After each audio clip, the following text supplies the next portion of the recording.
Hello, I'm Jason Tamarick. The goal of every interview is to get truthful responses in a way that supports the story, but also gives you options in the editing room. So, in this module, we're going to explore techniques for conducting an interview, how to work with your subject, and what to look for so you leave the interview with the best possible footage. When you first meet your subject for the interview, it's important to take time to warm them up. Remember, most people have never appeared in front of the camera and can be nervous. So the first step of your job is to help put them at ease.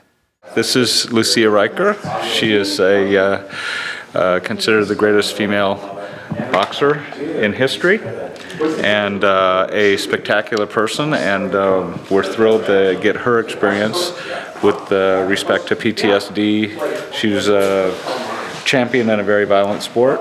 And so I'm sure that she has some things that she can be very educational for us about her perspective on this whole situation. I almost never interview someone the very first time that I meet them. I find that it's almost always better to meet them first and tell them about your project and about yourself and find out a little bit about who they are. You know, even if it's just for 10 or 15 minutes, and then schedule the interview, even if you're only scheduling it for a half hour later when you're going to go back to your car and get your gear and set it all up at some location. Because I think that, you know, people are always more comfortable, you know, to sit down if they've already met you one time. And also that way, you know, you kind of get the pleasantries out of the way in that first meeting. So when you do sit down and you start the interview, you don't wind up with, you know, them telling you things that are actually interesting or relevant, you know, before you turn the camera on, which if you're not careful can easily happen, you know, the first time you meet someone. The key is, in the interview, is to really be able to make somebody comfortable, is to make them understand that what you're about to embark on is something that's going to be good for them, is something that is going to fulfill something in them. Because usually in everything that I've done, with the exception of some experts that are sort of just, they're regurgitating their textbook knowledge to me, which I need, the subjects of my interviews are usually people that have suffered through something or have gone through something. So I'm not a mental health professional, but I almost treat it as sort of a session, you know? I mean, I really sort of intimate to them that this is going to be good for them. The goal of every interview is to get truthful responses in a way that can be easily edited into the movie. At the beginning of each interview, set the parameters for the interview. Where would you like your subject to look? How much can the subject move or gesture within the frame? Should the subject incorporate the question into the answer? And finally, what length answer are you looking for? Whenever I begin an interview, I always tell my subjects three things. I tell them where to look by simply saying, okay, you can look directly at me throughout the interview. There is no need to look at the camera. Secondly, I'll say, just so you know, the audience will not hear me asking any of the questions, so could you please incorporate the question in the answer so it stands alone? And lastly, I always mention the length by saying, you know, I'm looking for a series of short answers, say around 15 to 20 seconds.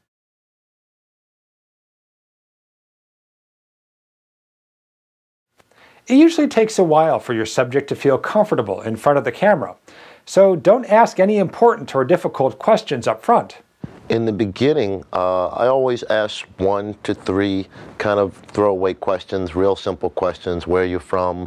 What was it like when you grew up? I'm usually asking something that I know I'm not going to use, something that might, you know, just kind of open up the topic. Because when people first sit in the chair, you want them to warm up, you want to feel each other out a little bit, get a sense of each other's style, and just get them used to talking on camera. So it takes usually 1 to 3 questions to get people warmed up and into the subject matter, and then I start jumping into the things where I know I'm going to get my sound bite. So I think that's important for people to warm up. The exception to the rule is when you're interviewing celebrities, the VIPs, where you have that really tight time frame. That's a whole other matter. Now you're dealing with a professional that's all they do is sit down and answer questions on the fly. They've already got their answers ready, so jump right to the heart of the matter in that case. But with regular people, warm them up a little bit. You're building a rapport with your subject.